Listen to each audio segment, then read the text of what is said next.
Science bulletin. कोई भी Starlink terminal प्रत्यक्ष या अप्रत्यक्ष रूप से रूस को नहीं बेचा गया। मस्क। टेस्ला और स्पेसएक्स के सीईओ एलन मस्क ने सोमवार को कहा कि कोई भी स्टारलिंक टर्मिनल प्रत्यक्ष या अप्रत्यक्ष रूप से रूस को नहीं बेचा गया है। मस्क ने उन रिपोर्ट्स का जवाब दिया जिनमें दावा किया गया था कि रूस के कब्जे वाले यूक्रेन में रूसी सेना इंटरनेट के लिए स्टारलिंक टर्मिनल्स का इस्तेमाल कर रही है। मस्क ने एक्स पर पोस्ट किया, कई झूठी समाचार रिपोर्टों में दावा किया गया है कि स्पेसएक्स रूस को स्टारलिंक टर्मिनल बेच रहा है। यह पूरी तरह से झूठ है।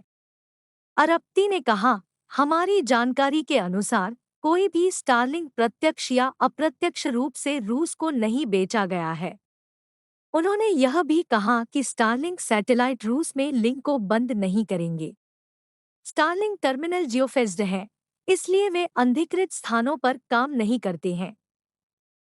इससे पहले स्पेसएक्स ने कहा था कि वह रूसी सरकार या उसकी सेना के साथ किसी भी तरह का व्यापार नहीं करता है। नासा गहरे अंतरिक्ष संचार पर नजर रखने को कर रहा नए हाइब्रिड एंटीना का उपयोग। एक प्रायोगिक एंटीना को गहरे अंतरिक्ष में यात्रा करते समय नासा के साइकी अंतरिक्ष यान से रेडियो फ्रीक्वेंसी और निकटवर्ती लेजर सिग्नल दोनों प्राप्त हुए हैं।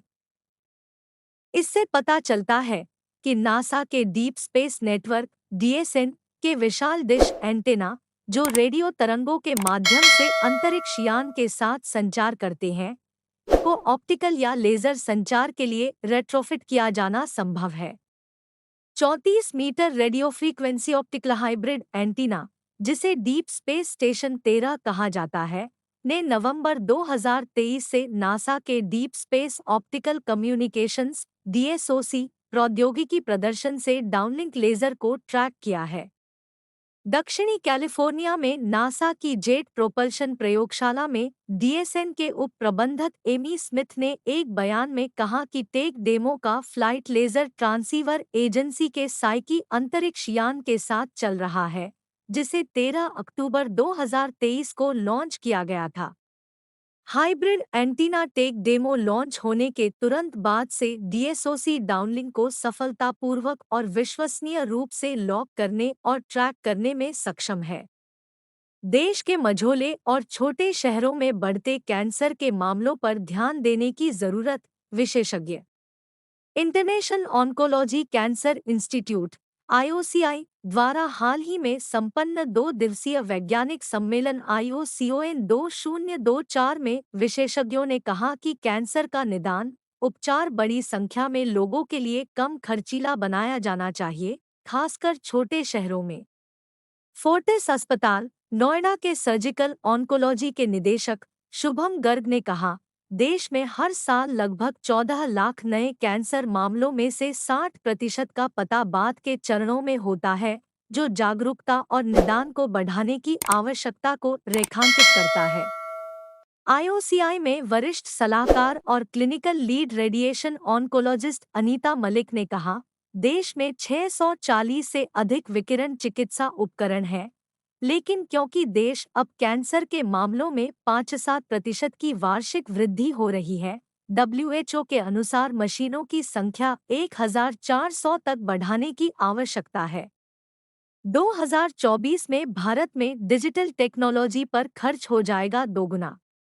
एक नई रिपोर्ट के अनुसार भारत में संगठनों द्वारा डिजिटल प्रौद्योगिकी पर खर्च 2024 में अर्थव्यवस्था के 2 गुना बढ़ने की संभावना है। इंटरनेशनल डेटा कॉरपोरेशन (IDC) की रिपोर्ट में कहा गया है कि चूंकि कंपनियां डिजिटल बिजनेस मॉडल को बढ़ाने और डिजिटल क्षमताओं को मजबूत करने के लिए बाजार की मांगों से मजबूर हैं, इसलिए भारतीय कंपनियों द्वारा डिजिटल तकनीकी खर्च बढ़ना तय है। IDC इंडिया की वरिष्ठ शोध प्रबंधक नेहा गुप्ता ने कहा, प्लेटफॉर्म संचालित परिवर्तनों को अपनाने और AI का उपयोग व्यवसायों को नवाचार की एक नई लहर की ओर ले जाएगा। स्थिरता के लिए महत्वपूर्ण CIO डिजिटल क्षेत्र में सफलता के मैट्रिक्स को फिर से परिभाषित करेंगे। IDC को उम्मीद है कि पूर्वानुमानित AI मशीन विजन और जेनेआई क्षमताओं का संयोजन और डिजिटल पारिस्थितिकी तंत्र के माध्यम से ऑन डिमांड सेवाओं का प्रावधान एक नया आयाम लेगा। BNT की खास पेशकश।